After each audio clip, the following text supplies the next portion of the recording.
Je vous propose de commencer à l'instant à ce deuxième dîner d'apprentissage de l'équipe de recherche Arabesque que j'ai le plaisir de diriger. Je m'appelle Kevin Lavoie.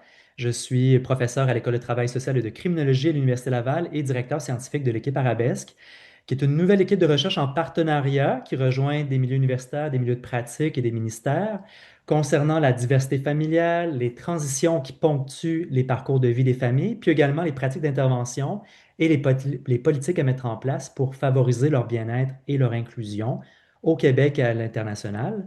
Alors, j'ai le plaisir d'animer la rencontre, le webinaire d'aujourd'hui, qui s'intitule Portrait des pères après la séparation vers une meilleure compréhension de leur expérience pour soutenir leur transition familiale. Alors, c'est un deuxième dîner d'apprentissage d'une série de quatre. J'ai le plaisir de recevoir des panélistes, en fait, qui vont venir nous entretenir de différents résultats et d'expériences de terrain concernant les pairs séparés. Alors, j'ai le plaisir d'accueillir Tamara Pierce, qui est professeure à l'École de psychologie à l'Université Laval, Cal Larouche et Amélie Paquin-Boudreau, qui sont tous deux professeurs en psychologie à l'Université de Sherbrooke. On a aussi Raymond Villeneuve, qui est directeur du regroupement pour la valorisation de la paternité. Puis finalement, Noémie Lévesque, qui est la directrice de la Maison Oxygène de Québec. Alors, sans plus tarder, je te laisse la parole, Tamara. Merci, Kevin. Donc, pour le webinaire d'aujourd'hui, on a pour objectif de répondre à trois grandes questions. La première, c'est comment les pères séparés québécois se portent dans les années suivant la séparation. On va regarder les aspects de leur relation avec l'enfant, leurs coparents et leur santé, leur bien-être. On veut aussi répondre à la question, quelle relation les pères ont-ils avec les services et les gens qui y travaillent? Et enfin, comment accompagner et intervenir auprès d'un père séparé qui va moins bien? Pour répondre à ces questions, on va s'appuyer sur l'étude longitudinale auprès des parents séparés et recomposés du Québec, qui est une étude qui a été menée auprès de 1551 pères et mères séparés qui avaient un enfant âgé de 14 ans et moins, puis qui ont répondu à des questionnaires, le premier dans les 2 premières années suivant la séparation, et ensuite à 2 reprises espacées, des périodes espacées de 2 ans, donc à 2, 4 et 6 ans après la séparation. On a aussi fait appel aux résultats d'un sondage léger 2024, en 2024 que le RVP a mandaté auprès de 574 pères québécois séparés depuis 10 ans ou moins. Puis également, dans nos réponses, ben, on fait appel à nos travaux de recherche ailleurs, réalisés ailleurs, nos connaissances des services et notre expérience clinique et d'intervention. Alors, donc, on va essayer tout d'abord de répondre à la première grande question. Comment se portent les pères québécois à la suite d'une séparation? Nos trois chercheurs, chercheuses se sont intéressés à trois éléments particuliers: l'engagement parental, la garde de l'enfant et la relation coparentale et la santé et le bien-être des pères. Alors, on commence les questions. Carl, dans quelle mesure les pères québécois sont-ils engagés auprès de leurs enfants après une séparation? Oui, merci Raymond. En fait, nous, on s'est intéressé à l'engagement paternel en contexte de séparation sur la base de trois dimensions. Donc, la première, c'est les activités d'engagement positif. Donc, tout ce qui regroupe là, les activités de nature plus ludique avec l'enfant. Ensuite, on s'est aussi intéressé à la contribution du père à différentes prises de décision, comme par exemple le choix de l'école. Puis, on s'est aussi intéressé aux différentes tâches dans lesquelles le père est impliqué, mais qui n'impliquent pas directement l'enfant, donc comme par exemple de prendre rendez-vous chez le médecin. Puis ce qu'on voit en fait sur la base de ces trois dimensions-là, c'est que la majorité de pères, donc on voit là, ici à droite, là, il y a de 69 à 73 de pères qui ont rapporté être relativement autant engagés que l'autre parent de l'enfant là, dans ces trois grandes dimensions-là. Puis ensuite, on voit que les proportions sont moindres pour les autres aspects, mais on voit qu'il y a des pères, là, certaines proportions de pères qui sont beaucoup moins engagés que l'autre parent de l'enfant auprès de l'enfant. Puis après ça, on a quand même une proportion de pères là, non négligeables qui sont largement plus impliqués auprès de l'enfant euh, que l'autre parent. Donc, grosso modo, ce qu'il faut retenir, c'est que après une séparation, selon ces données-là, du moins, une grande majorité de pères sont pratiquement autant engagés que l'autre parent là, auprès de l'enfant, ce qui contraste beaucoup avec l'idée qu'on a des pères séparés qui sont peu impliqués ou qui n'assument pas leur responsabilité parentale là, après une séparation. Ouais, je pense qu'on est rendu un petit peu plus loin que le papa de fin de semaine de Richard Séguin 30 ans, là. Donc, ben, merci pour ces données-là. Et quant à la garde, qu'est-ce que les études nous disent sur la garde après une séparation? En fait, avant de parler de la garde, là, les différents profils que je vous ai présentés, là, Excuse-moi, je suis allé trop vite. c'est correct. On les a comparés sur différentes variables, en fait. Puis lorsqu'on compare les pères, je vais dire, qui sont en minorité là, en termes de pourcentage, donc les pères moins engagés que l'autre parent, puis les pères plus engagés. Lorsqu'on compare ces deux sous-groupes de pères-là aux pères qui sont relativement autant engagés que l'autre parent, ce qu'on voit en gros, c'est que, désolé, je vais déplacer. OK, parfait. Ce qu'on voit, en fait, c'est que ces pères-là rapportent un revenu qui est plus faible. Bon, on a un sous-groupe de pères qui rapporte aussi un niveau de scolarité plus faible, un autre sous-groupe là, qui rapporte, qui sont plus nombreux en fait à être nés dans un pays en développement. Les deux sous-groupes rapportent une relation coparentale qui est plus faible, puis les deux sous-groupes rapportent aussi habiter plus loin de l'autre parent, là.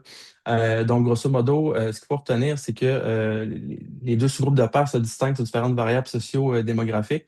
Et probablement que ces différentes variables-là va avoir un impact différent sur l'expérience parentale de ces pères-là. Donc, pour les pères plus engagés, peut-être que ça va avoir un impact sur cette capacité-là de répondre aux besoins de l'enfant.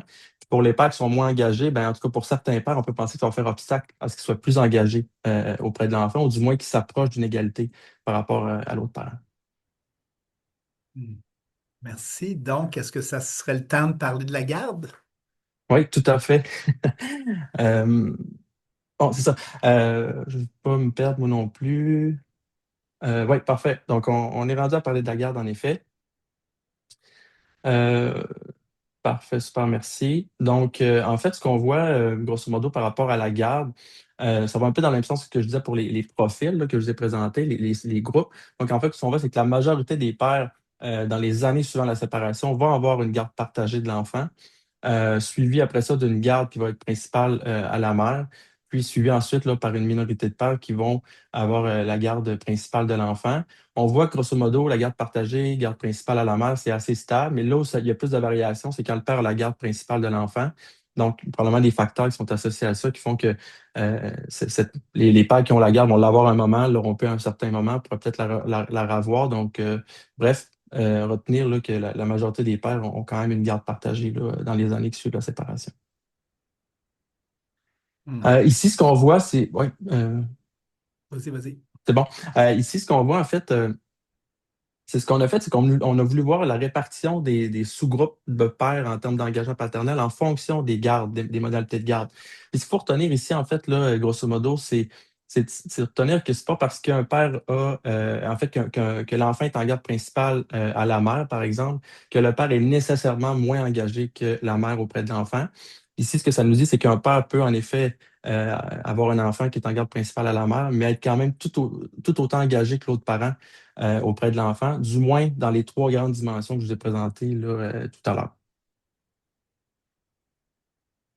Hmm. OK. Ben, bien, bien, bien intéressant. Merci, Carl. Hein. Ça va peut-être un peu contre certaines idées reçues, là, notamment au niveau de la garde partagée. C'est vraiment maintenant le modèle majoritaire. Ben, merci, Carl. Amélie, de ton côté, toi, t'es intéressé à comment est-ce que les parents séparés perçoivent la relation qu'ils ont avec leur ex-partenaire en tant que parents, donc ce qu'on appelle la relation coparentale. Peux-tu nous parler de comment les pères québécois perçoivent leur relation coparentale? Ben oui, merci Raymond. Effectivement, dans le cadre de mes travaux, on a regardé les différents profils de coparentalité qui se dégagent pour les pères dans les 2 premières années suivant la séparation, mais aussi la façon dont ces profils-là se maintiennent dans le temps à 4 et 6 ans après la séparation. Donc, ça nous parle, les résultats que je vais vous présenter, les différents profils nous parlent vraiment de comment les pères vont vivre ou percevoir la relation avec la mère de leurs enfants après la séparation. Fait que ce qui est le plus frappant en regardant la figure que vous voyez à l'écran, et qu'il faut retenir, c'est que dans la majorité des séparations, donc 72% des parents qui ont participé à notre étude, la relation coparentale est respectueuse puis elle se maintient dans le temps. Donc des pères pour qui pour qui ça se passe bien finalement après la séparation. Ensuite, pour 18% des pairs, pardon, on a un profil undermining qu'on appelle en anglais, qu'on a traduit en français comme étant la coparentalité invalidante.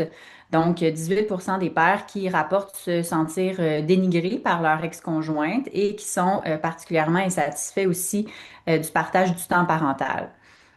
C'est toutefois pas un profil qui se maintient dans le temps, dans les années suivant la séparation, ce qui suggère que le sentiment d'être dénigré puis d'être insatisfait du temps parental, c'est peut-être que les pères sont particulièrement sensibles à ces expériences-là là, dans la période entourant la séparation, mais que ça s'apaise à travers les années.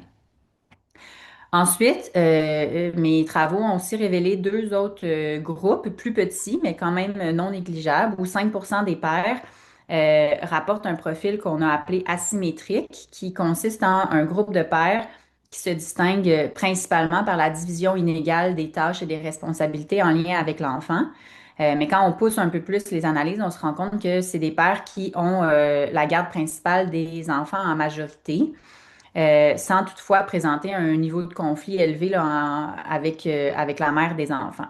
Ce profil-là se maintient dans le temps.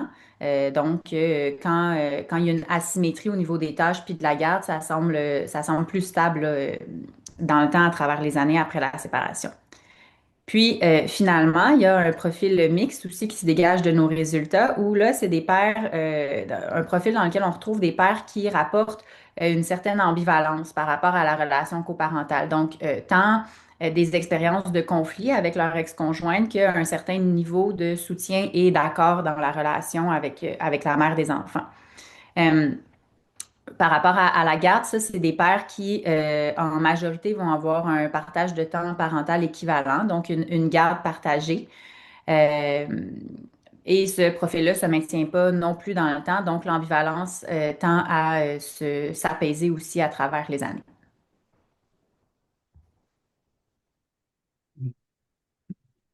Merci beaucoup, Amélie. Vraiment intéressant. On voit, là, c'est important d'avoir toutes les nuances, hein. C'est pas tout un, tout l'autre. Il y a des nuances à apporter.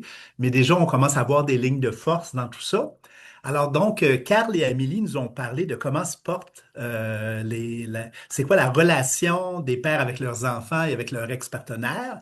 Tamara, toi, pourrais-tu nous parler de la relation des pères, en fait, de comment est-ce que les pères eux-mêmes se portent? Et merci, Raymond. Euh, ben oui, en fait, dans cette même enquête-là, on s'est intéressé à différents indicateurs de bien-être et de santé chez les pères. On a considéré leur détresse psychologique, au niveau de détresse psychologique, leur santé physique, leur niveau de consommation de différentes substances, alcool, cannabis, la satisfaction de vie, puis aussi leur sentiment de s'être adapté à la séparation. Donc, en considérant tous ces indicateurs-là, on a, comme mes collègues l'ont fait, essayé d'identifier des profils de père, des caractéristiques de père dans les 2 années suivant la séparation. Puis on se rend compte, selon différentes approches, qu'on arrive à 58, 73%, on parle de 6 ou 7 pères sur 10 qu'on peut qualifier d'être en bonne santé physique et mentale, que ça va bien. Donc, c'est des pères qui se sont adaptés, c'est pas dire que la séparation n'a pas été difficile, mais au niveau de leur santé psychologique, de leur bien-être, ils s'en tirent bien. On a aussi des pères pour qui c'est un peu plus difficile, qui ont un niveau de détresse modéré, donc un peu plus de détresse, un peu plus de propension à consommer, un peu moins satisfait. Ça, c'est 16 à 21% à peu près qu'on peut estimer. Et puis, un petit groupe de pairs, là, selon les approches, on arrive à 11 ou 20%, là, ça peut varier un peu selon les moments. Puis, ça, c'est des pères qui vivent vraiment un niveau de détresse psychologique très élevé. La plupart rencontrent des critères, le seuil clinique, là, pour dire qu'ils sont en grande détresse. Ils ont des enjeux de santé, très faible satisfaction de vie, puis vraiment, ils ne s'adaptent pas du tout là, à la séparation. Ils ne consomment pas beaucoup plus que les autres, mais on voit vraiment là, qu'ils vivent très difficilement cette séparation-là. Puis quand on regarde dans le temps, on voit que 2 ans plus tard, les pères à détresse élevée, il y en a encore les 2 tiers qui présentent encore ce niveau de détresse-là. Donc, c'est assez préoccupant pour une portion des pères. On retient qu'il y a quand même, la plupart des pères, ils réussissent à s'en tirer. C'est une transition, c'est un passage à autre chose, mais qu'ils se portent bien, mais qu'il y a un petit noyau, là, un petit groupe de pères pour qui c'est difficile, puis ça reste difficile dans le temps. Puis quand on s'intéresse à ces pères en très grande détresse, ben, on voit qu'il y a certaines choses qui les caractérisent par rapport aux pères qui sont en bonne santé. dans les 2 années là, suivant la séparation, ces pères-là, il est plus probable qu'ils n'aient pas d'emploi ou qu'ils ne soient pas aux études. C'est aussi plus probable qu'ils étaient mariés à leur ex-partenaire. Ils vivent des conséquences financières négatives de la séparation, qui rapportent qu'il y a encore des décisions qui sont à régler par rapport à la séparation, que c'est pas conclu. Au niveau des relations, ils ont des relations de moins bonne qualité avec leurs enfants. La relation coparentale est de moins bonne qualité. Puis, ils rapportent des conflits plus fréquents avec leur ex-partenaire. Donc, au niveau relationnel, c'est difficile, c'est tendu.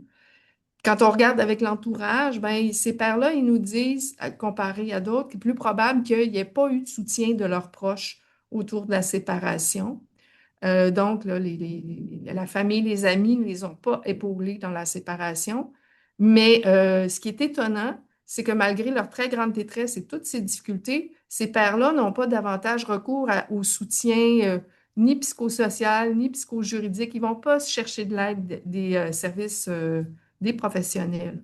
Puis quand on regarde chez ceux que la détresse persiste 2 ans plus tard, on voit que c'est ce qui contribue probablement là, à cette persistance-là, c'est d'avoir été marié. Donc, c'est une transition qui est beaucoup plus difficile là, à s'adapter, d'avoir encore des décisions qui ne sont pas réglées, d'avoir des problèmes relationnels avec l'enfant, la relation de moins bonne qualité, une relation coparentale de moins bonne qualité, puis toujours pas de soutien de leurs proches.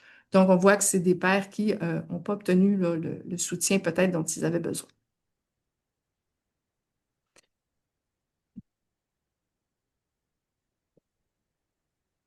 Donc, toi, Raymond, quand tu nous écoutes parler de tout ça, qu'est-ce que tu retiendrais de tout ce qu'on t'a dit? Ben, écoutez, ce qu'on voit, puis c'est drôle, ça fait 20 ans que je suis dans le domaine, puis on arrive toujours à ces grandes tendances-là. Donc, là, les chiffres varient, 2 tiers, 75% des pères qui, oui, c'est un choc, la séparation, oui, ça brasse ta vie à tous les niveaux, mais après un certain temps, les choses se redéposent et dans certains cas, même, il peut y avoir des gains. Une relation coparentale plus intéressante, une relation avec les enfants qui est améliorée. Donc, une grosse transition de vie qui est pas facile, mais quand elle est bien vécue, puis c'est le cas pour la majorité des pères, ben, on réussit à atterrir puis à poursuivre sa vie après. Donc ça, je pense que c'est vraiment important. Mais ce qu'il faut jamais oublier, c'est que, puis on voit selon les mesures, ça varie un peu, tu as comme un 20-30% de pères, plus ou moins, pour qui c'est difficile. Donc, la période de difficulté est plus longue. Puis dans ce 20-30%-là, comme tu l'as mis dans ton graphique, il y en a la moitié pour qui c'est très, très, très difficile. Le fameux 10-15%, là. Puis là, depuis 20 ans que je suis dans le domaine, on revient toujours à ce 10-15%-là. Puis pour eux autres, c'est vraiment tough. Puis ces pères-là, ils peuvent se retrouver dans cet état-là pendant des années. Donc, il y a vraiment, je pense, une espèce de lunette une loupe qu'il faut mettre sur ces paires-là pour qui c'est très, très, très, très difficile. Puis ce qu'on apprend, ce qu'on voit, ce que la pratique nous dit, les recherches aussi, c'est qu'il y a certainement une fenêtre d'opportunité dans les 2 premières années pour intervenir. C'est important d'intervenir rapidement parce que si on ne le fait pas, les choses peuvent vraiment se cristalliser puis plus la relation avec l'ex-conjoint, conjointe, avec les enfants est difficile ou distante complètement, ben plus c'est difficile de changer ça avec le temps. Donc, je pense qu'il faut vraiment retenir qu'il y a une partie des pères pour lesquels il faut intervenir rapidement et de façon efficace. Je pense que c'est vraiment important. Puis l'autre truc, le constat, je pense que notre société n'a pas fait encore, c'est que la majorité des couples, à la suite d'une séparation conjugale, ils sont en garde partagée. C'est comme si, moi j'ai l'impression que nos univers de service n'ont pas encore réalisé ça. Ça veut dire que les pères, ils ont la responsabilité principale de l'enfant pendant pas loin de la moitié du temps. Donc, les univers de service, donc l'école, donc la garderie, je pense qu'il faut prendre acte de ça, que la garde partagée est maintenant le modèle majoritaire. Donc, ça serait mes principaux constats là, si on va à l'essentiel. Alors, c'est un peu ça. Donc, si on poursuit notre réflexion, c'est effectivement, donc, il y a plusieurs pères qui vivent des difficultés au moment de la séparation. Donc, on pense que les services seraient vraiment importants à ce moment-là pour les aider à traverser là, cette période plus difficile. Alors, Tamara, selon toi, selon les données des études, c'est quoi la relation que ces pères-là ont avec les services, avec les gens qui y travaillent? Donc, peux-tu nous parler un petit peu des données qui ont été recueillies à ce sujet-là? Oui, Raymond, merci. En effet, on s'est intéressé dans le contexte de l'enquête à la connaissance et à l'utilisation des services par les parents dans les 2 premières années suivant la séparation. On a regardé ici spécifiquement les pères.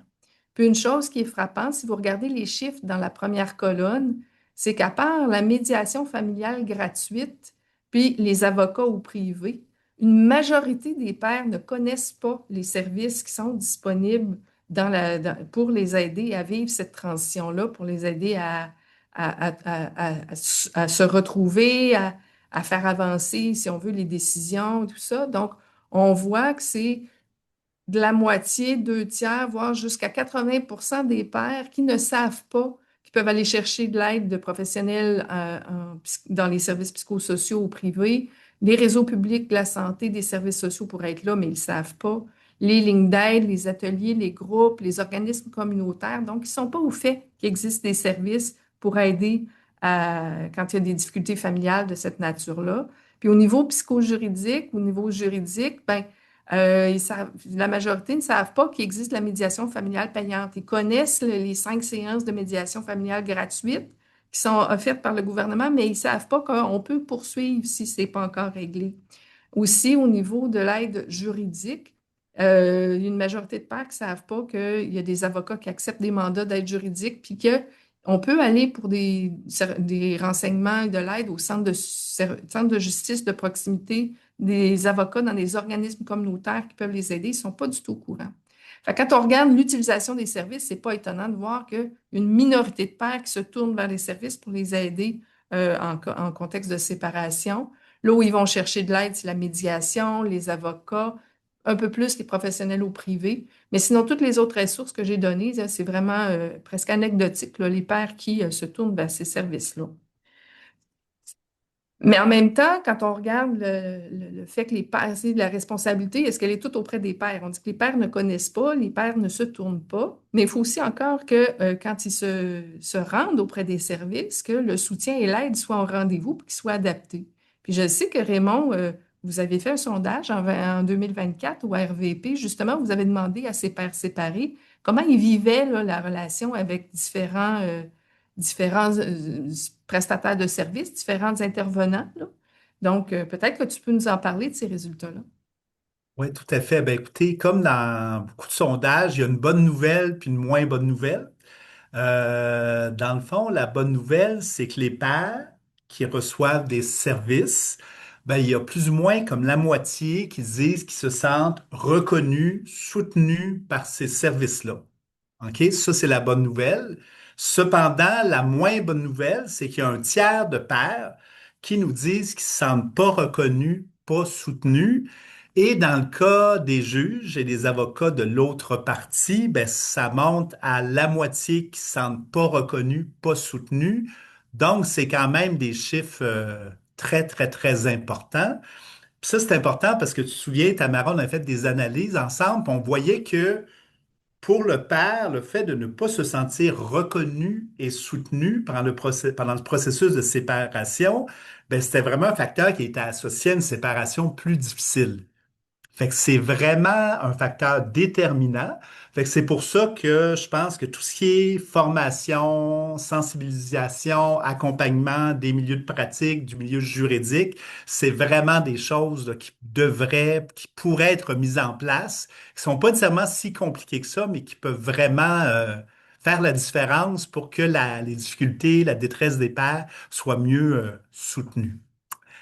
En parlant d'expertise sur les pairs, ben, il y a quelqu'un autour de nous qui est une experte des pairs. Puis on a un réseau au Québec qui est expert des pairs en période de séparation qui vivent des difficultés. Puis, il faut surtout pas hésiter à rappeler que ce réseau-là, il est absolument unique au monde, hein.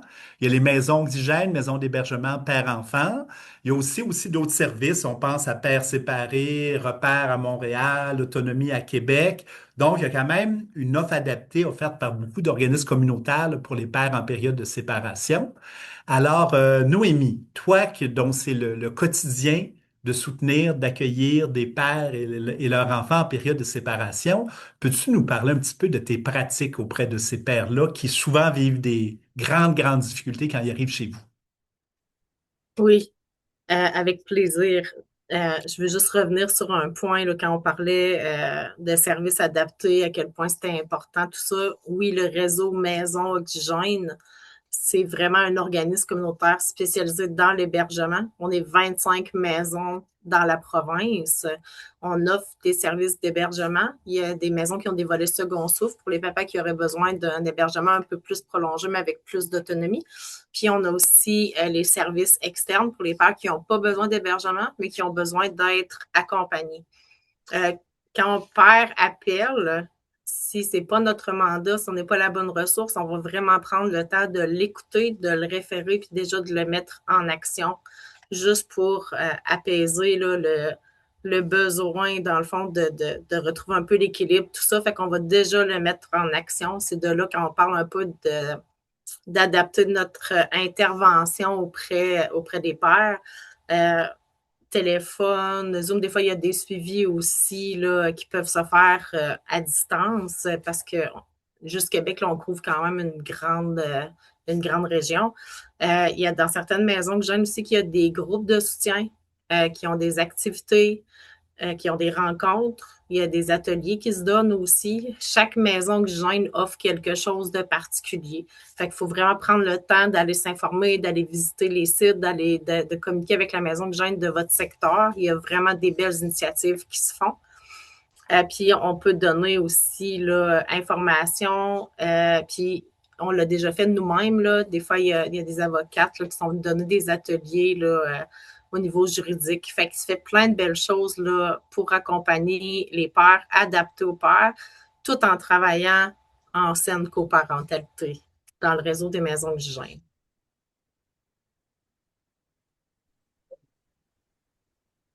Donc, on parle des services, hein, puis de la nécessité là, de pères de se retrouver et d'avoir des services adaptés.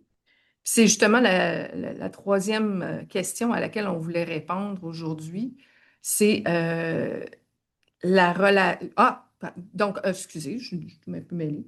Donc, on a, dans ce que Noémie et Raymond nous ont parlé, hein, je devance un peu les choses. Donc, dans ce que Noémie et Raymond nous ont dit, ils nous soulignent vraiment là, l'importance de ces services adaptés, des difficultés finalement pour les pères, des fois, d'être en relation avec des services qui ne les comprennent pas, qui ne les valorisent pas. Puis, comme Raymond le soulignait, c'est un des facteurs qui semble vraiment associé là, à comment ils vont vivre cette transition-là, comment ils vont s'adapter. Donc, avoir ce soutien-là, d'être compris, ça semble être un facteur qui serait vraiment aidant. Mais c'est pas simple, finalement, là, de bien comprendre la réalité puis de bien les aider. Puis c'est justement la troisième question qu'on voulait répondre aujourd'hui. Dans le fond, si on est un intervenant dans n'importe quel organisme, un organisme communautaire famille, si on est un avocat, et qu'on se demande, ben, comment on peut bien accompagner puis intervenir auprès d'un père séparé qui va moins bien.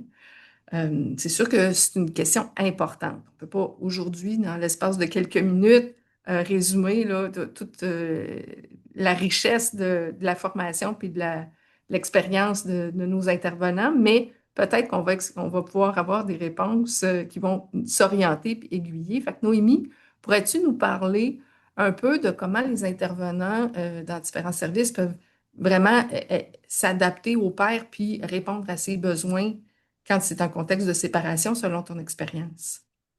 Oui, tu sais, tantôt, quand je disais que les maisons de gêne, là, on a vraiment l'approche, dans le fond, pour accueillir les pères.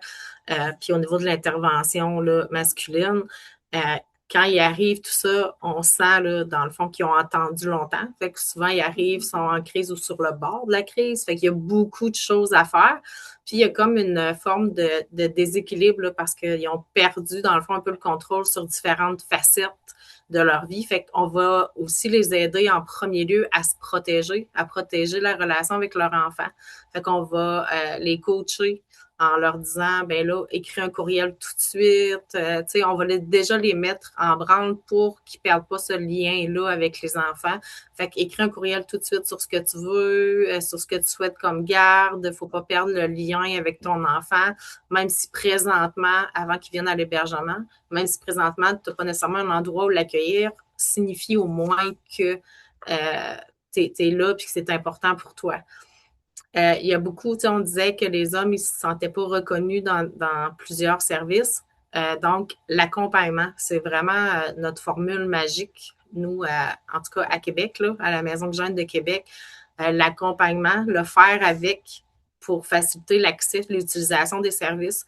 On va sensibiliser en même temps quand on accompagne un papa, par exemple, chez l'avocat, ben on va pouvoir sensibiliser à la réalité du père, puis on va être capable, nous, de faire un portrait du père parce qu'on a appris à créer un lien, à le connaître. Ça va être la même chose quand on peut accompagner en externe, mettons, au niveau de la DPJ. Bien, on est capable de faciliter les rencontres. Des fois, on dit qu'on fait la traduction entre ce qui s'est dit et pas dit. L'intervenant va pouvoir préparer le père avant la rencontre, assister à la rencontre, puis après, revenir, faire un retour sur la rencontre pour éviter là, tout ce qui, les perceptions, tout ça, puis s'assurer que, dans le fond, tout le monde ait un regard objectif. Fait que ça vient vraiment faciliter les partenaires adore ça, là, quand on est présent aux rencontres, ça facilite l'accès pour les pairs, ça facilite le travail de tout le monde. Excusez. Ensuite, on fait un peu de coaching pour aider à établir une bonne communication adéquate. Des fois, c'est dans la communication, surtout que là, les choses se passent souvent par écrit, par texto, par Messenger. Donc, ça devient comme un peu plus complexe. Des fois, ils ont de la difficulté à trouver le mot juste. Fait qu'on va vraiment s'asseoir avec eux, prendre le temps de rédiger avec eux, de trouver les bons mots pour que ça reflète exactement ce qu'ils veulent nommer, que ce soit un courriel à l'ex-conjointe, aux enfants, aux intervenants, avocats, DPJ. On va prendre le temps d'établir une communication adéquate. C'est très apprécié par les pairs parce que des fois, ils disent c'est vraiment ça que je voulais dire, mais je ne l'aurais pas écrit comme ça. Donc, cette partie-là est très, très aidante. Aussi, souvent, ce qu'ils nous disaient, c'est quand ils arrivent en rencontre, on dirait que les gens n'osent pas nous demander comment on va. Tu sais, ça a l'air très simple, là, mais ils arrivent, puis là, ils prennent en considération, ben, tu sais, c'est un homme, il arrive en rencontre, on va faire la rencontre, puis tu sais, c'est comme...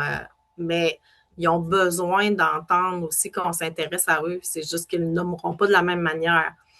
Fait que juste de faire comme, ça va comment, toi? Comment ça se passe de ce temps-là? Prendre un temps pour s'arrêter, puis l'amener à se déposer aussi, parce que souvent, ils vont comme être à la course dans toute leur démarche, puis super proactifs, mais ils n'ont pas pris le temps de s'arrêter. Donc ça, c'est primordial, là, nous, quand on accueille un père, que ce soit au téléphone, ou tu sais, comment tu vis ça, toi? Comment ça se passe? Ça aide aussi à remettre les perspectives en place. Essayer de comprendre aussi qu'est-ce qui se cache derrière une problématique quand on a un papa qui vient nous rencontrer.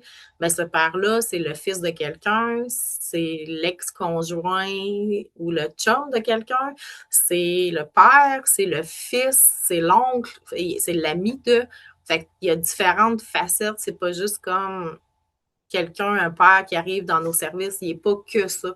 Fait que c'est vraiment de tout voir qu'est-ce qu'il y a derrière les problématiques, dans le fond, qu'il peut avoir pour comprendre exactement qu'est-ce qui se passe. Ça évite probablement les préjugés, puis ça aide aussi à avoir les meilleurs leviers d'intervention. Fait qu'il faut vraiment y aller avec l'ensemble pour tout comprendre. Puis prendre le père dans son entièreté, bien, ça vient compléter un peu ce que je viens de dire. C'est de le prendre avec tout ce qu'il a fait, tout ce qui peut être, ses forces comme ses défis, d'en tenir compte, pas juste focuser sur un point.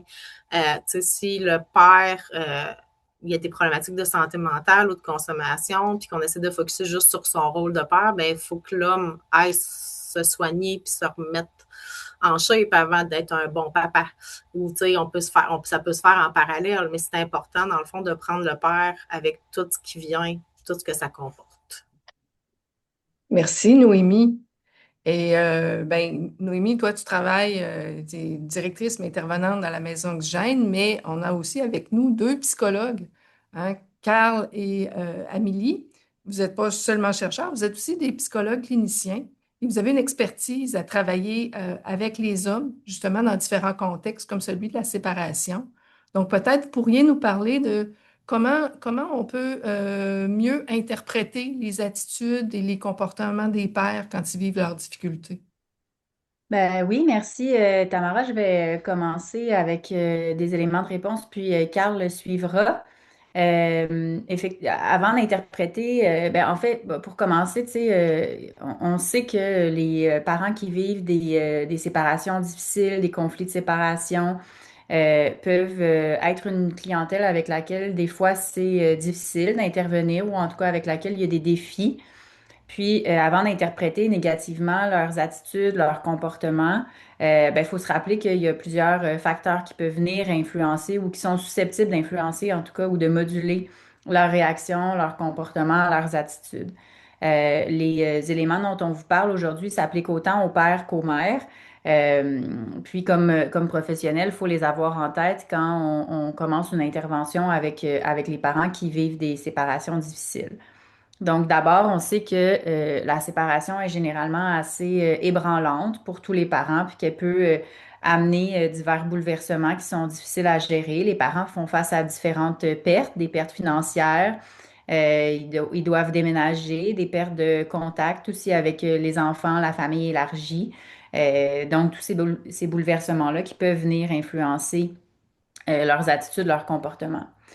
La littérature nous dit également que des expériences négatives antérieures avec, par exemple, le système de la santé, le système de la justice ou le système de la protection de la jeunesse peuvent orienter la disponibilité ou l'ouverture des parents face à ces services dans le futur, qui relèvent notamment d'une méfiance, par exemple, envers les professionnels.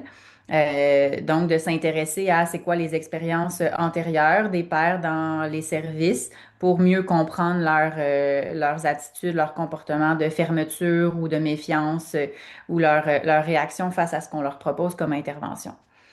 Enfin, on sait aussi que les parents qui vivent des séparations difficiles sont plus susceptibles que la population générale de présenter divers traits de personnalité ou troubles de santé mentale qui peuvent venir expliquer certains de leurs comportements ou attitudes. Donc, d'avoir aussi d'avoir fait une bonne évaluation au départ, puis d'avoir une bonne idée de c'est quoi les antécédents de santé mentale des pères, ça peut nous aider à mieux interpréter leurs attitudes puis leurs comportements. Merci, Amélie. Un autre élément qui est souvent trop négligé, en fait, c'est le vécu d'expériences potentiellement traumatisantes là, chez les pères là, qui ont pu vivre en fait durant leur enfance. Puis pour certains pères, ben, le fait d'avoir vécu ce genre d'expérience-là, ça vient avec des ressources personnelles qui sont plus limitées.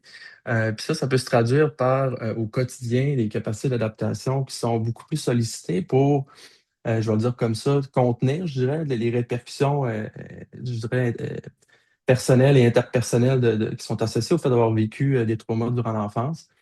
Puis ça, nécessairement, ben là, face à une séparation, ben, pour certains pères, ces capacités d'adaptation-là qui sont déjà éprouvées ben, vont s'effondrer en quelque sorte. Puis là, ce qu'on voit, c'est qu'on peut voir apparaître toutes sortes de comportements, de réactions, de perceptions qui sont associés au vécu traumatique durant l'enfance. Donc, nécessairement, ça peut venir teinter leur relation, leur façon d'être en relation avec nous. Donc, c'est vraiment important d'avoir cet élément-là en tête. Et je dirais surtout d'être très sensible à la façon dont on interagit avec ces pères-là. L'idée, c'est qu'on ne veut pas je dirais, retraumatiser ou en tout cas du moins euh, renforcer une position qu'ils peuvent avoir. Donc, bref, gardez en tête que certains pères ont vécu de l'adversité. Pas tous les pères vont vivre des difficultés liées à ça. Il y a toutes sortes de facteurs qui vont être associés à une plus ou moins grande adaptation à la parentalité une fois qu'on a vécu ce genre d'expérience-là. Mais bref, pour certains pères, ça va être particulièrement difficile, puis c'est d'autant plus vrai lorsqu'il y a une séparation. Ben, merci. On serait rendu à la fin, hein? Donc, moi, j'ai envie de donner la parole à Raymond, qui est directeur d'un regroupement sur la valorisation de la paternité, n'est-ce pas? Donc, peut-être, Raymond, tu peux nous dire qu'est-ce que tu retiens de tout ce webinaire, de tout ce qu'on a dit sur l'expérience des pères de la séparation? Écoute, c'est sûr que c'est un grand sujet, hein. On a vraiment fait du condensé, on a compressé pour arriver vraiment à l'essentiel, mais je pense qu'il y a quand même beaucoup de choses importantes qui ont été dites.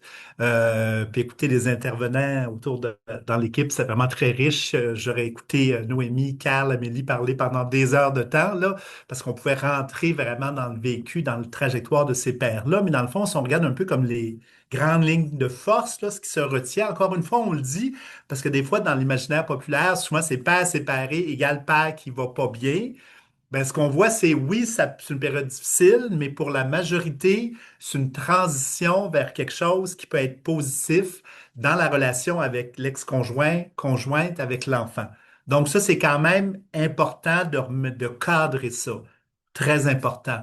Après ça, cependant, pour ceux pour qui ça va pas bien, il y en a pour qui vraiment c'est très, très, très, très, très difficile. Ah, il y en a qui sont, c'est une grande détresse, une grande anxiété, un désespoir, une quête existentielle, sont pris dans des procédures, sont pris dans plein de choses.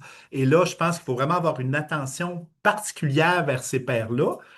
Et ces pères-là, ils vont pas nécessairement vers les services.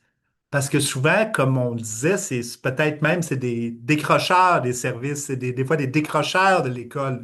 Ils ont eu des expériences difficiles, donc ils sont dans une relation de méfiance avec les services. Donc, ça prend des services adaptés. Il faut aller vers ces pairs-là, puis savoir comment interagir avec eux et tenir compte, comme Karl l'a dit, de leurs blessures. Ces pères-là peuvent avoir vécu des traumatismes, des abus, de la violence familiale dans l'enfance, qui vont nécessairement teinter cette expérience-là. Et une expérience comme la séparation, souvent, fait ressurgir tout ça. Donc, c'est des moments importants. Donc, ça prend une attention, une expertise, une compréhension de ces phénomènes-là pour vraiment avoir des interventions qui sont efficaces. Pour faire ça, évidemment, je l'ai dit tantôt, je le répète encore, formation, sensibilisation, accompagnement des intervenants psychosociaux, du milieu communautaire, du réseau de la santé, aussi des intervenants du milieu juridique. Hein, ça, je pense qu'il y a vraiment de quoi faire. La formation auprès des juges, des avocats, des notaires, des médiateurs, parce que souvent, c'est eux qui sont en contact avec ces gens-là pendant qu'ils vivent les crises. Donc, il y a vraiment des cibles qu'on peut tenter de rejoindre pour améliorer tout ça pour le bénéfice de tout le monde. Puis justement, c'est ça, c'est que les relations, que les parents soient ensemble ou séparés, tout ça, ça a des effets les uns sur les autres. Fait que quand on aide les pères, on aide aussi les mères, on aide aussi les enfants. Si on facilite la transition, ben on peut aider aussi la recomposition éventuelle de la famille.